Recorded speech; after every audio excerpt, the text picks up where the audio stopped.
Now, as we transition into buck sweep, I set up at the top in the PowerPoint, it is really critical that you're utilizing both interior as well as exterior gap-based runs.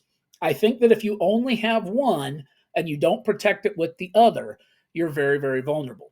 One of the things we'll do in 2023 is we'll also add the rocket sweep to our repertoire.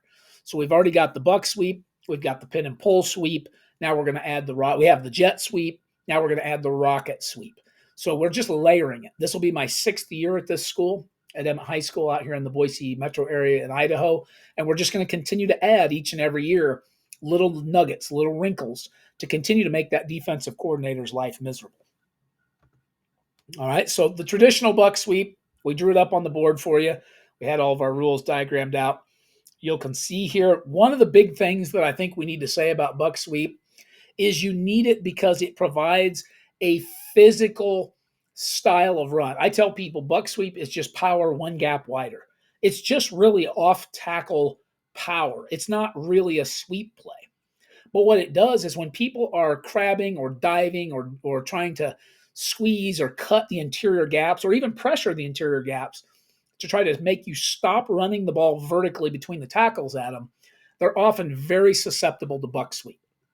Okay, so this is that team we said that likes to run the 3-3 stack. There's the kick out, there's the wrap. We tell our running back, get vertical as quickly as you possibly can.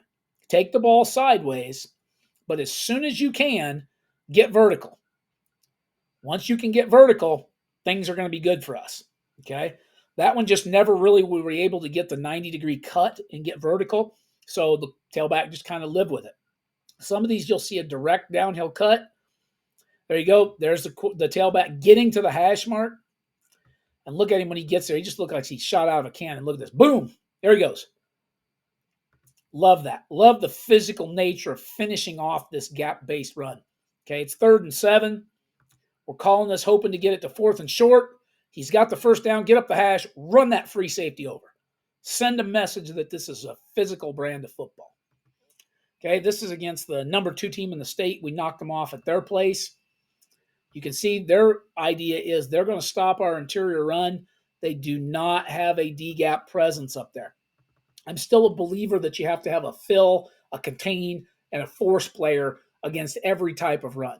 You can see they're concerned about the RPO. This kid has already beat him on a slant and go for a touchdown early in the game. This kid's caught a few RPOs over here on him. We've run some A-gap power. We've run some 2-back ISO on him.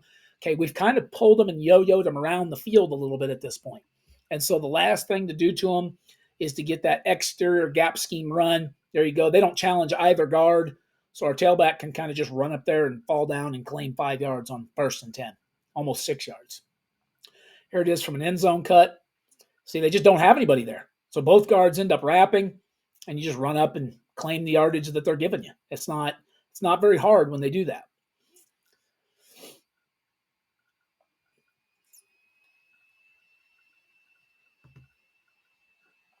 Okay, as we kind of roll through here, you're going to see a bunch of different fronts. Okay, we didn't really categorize them. Here's some more even front stuff. There's a kick out. There's a pull around. That's pretty darn typical of what you're going to get. First guard is going to kick out the first presence there. You can see 66, I believe it is. Boom, kicks out. 65 is around the horn to wrap. I would have preferred the tailback stay a little more vertical. I think he would have got the first down there.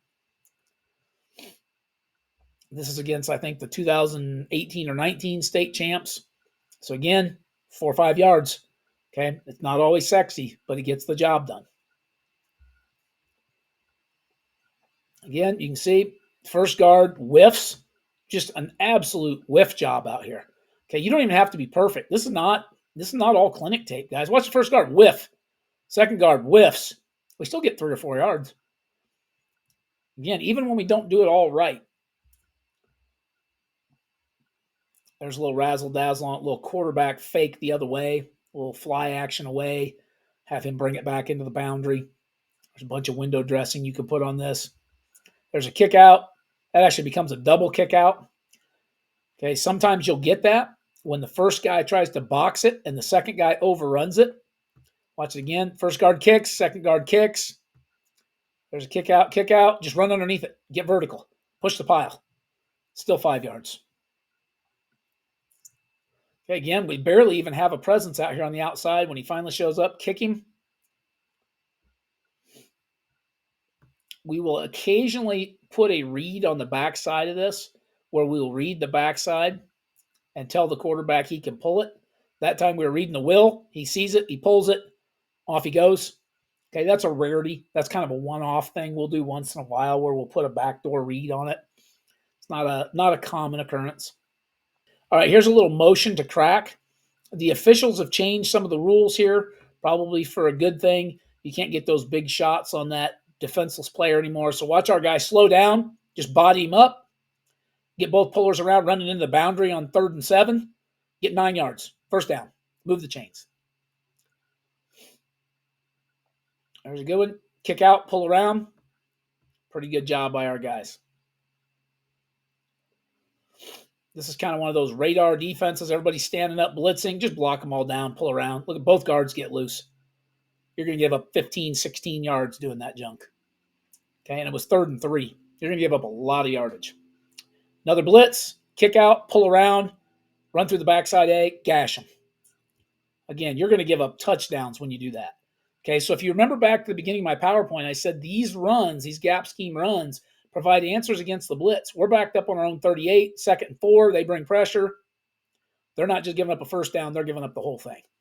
Okay, so again, it provides those consistent pressure answers where if they're going to blitz, we're going to head to the G's. We're going to go down there and try to get a touchdown. Also on the diagram, we talked about cat. If we get an under front, we're going to pull the tackle in the center instead of both guards. Here's an example out of a heavy personnel. There you're going to get play side tackle, and you're going to get center. Okay, this is out of 14P. We're going to add 2 fullbacks to the equation. There you go, tackle center. Everybody through the hole. Just stay in your blocks. Just maul it. Maul it. There you go. There's a 10-yard run.